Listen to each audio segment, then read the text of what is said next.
తొలకరి, రబీ, వేసవి ఇలా 3 కాలాల్లో సాగు చేసుకోదగ్గ అపరాల పంటల్లో మినుము ఒకటి.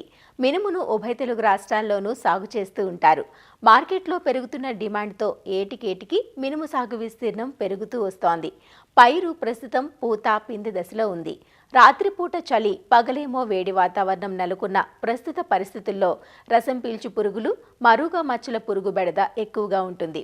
కాబట్టి పైరును ఎప్పటికప్పుడు గమనించుకుంటూ నివారణ చర్యలు చేపట్టాలంటూ వివరాలు తెలియజేస్తున్నారు ఆచార్య ఎన్జీ రంగా వ్యవసాయ విశ్వవిద్యాలయం విజయనగరం ఏరువాక కేంద్రం ప్రధాన శాస్త్రవేత్త మరియు సమన్వయకర్త డాక్టర్ కె లక్ష్మణ్.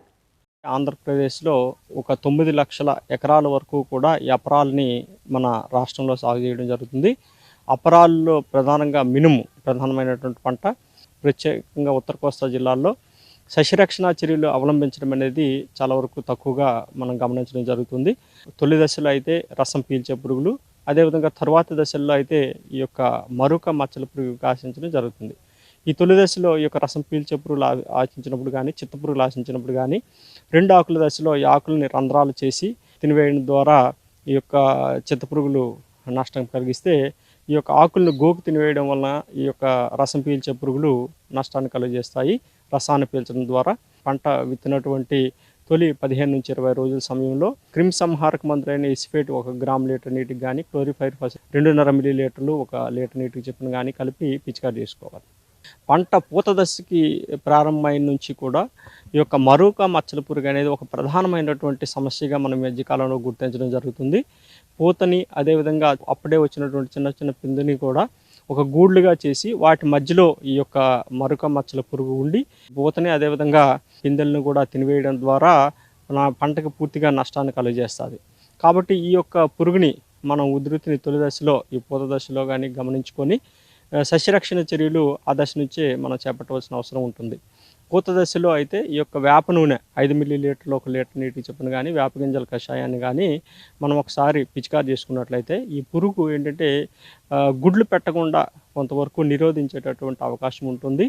ఆ విధంగా ఈ పురుగు ఉధృతిని మనం చాలా వరకు తగ్గించుకోవచ్చు. అలా కాకుండా ఇంకా పురుగు ఉధృతి తొలి దశ లార్వా ఉన్నట్లయితే ఈ క్లోరిఫైరిఫాస్ అనే మందుని 2.5 మిల్లీ లీటర్లు కానీ, క్వినాల్ఫాస్ అనే మందునైతే 2 మిల్లీ లీటర్లు కానీ, ఎసిఫేట్ అనే మందునైతే 1 గ్రాము చొప్పున కానీ కలుపుకొని ఎకరానికి పొలంలో 200 లీటర్ల నీటిలో మనం మొత్తం మందు ద్రావణాన్ని కలుపుకొని పిచికారి చేయాలి.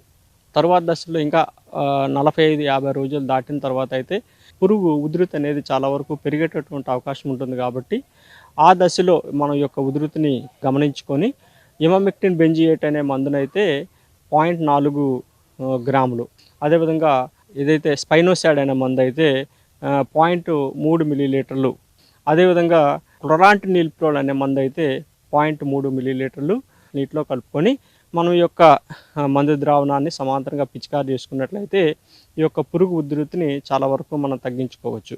అయితే ఈ పురుగు నష్టాన్ని రైతులు ముందుగా గమనించుకొని తగు సస్యరక్షణ చర్యలు తొలి దశలో చేపట్టినట్లయితే చాలా తక్కువ ఖర్చుతో మనం దీన్ని సమర్థవంతంగా యాజమాన్యం చేసుకోవచ్చు.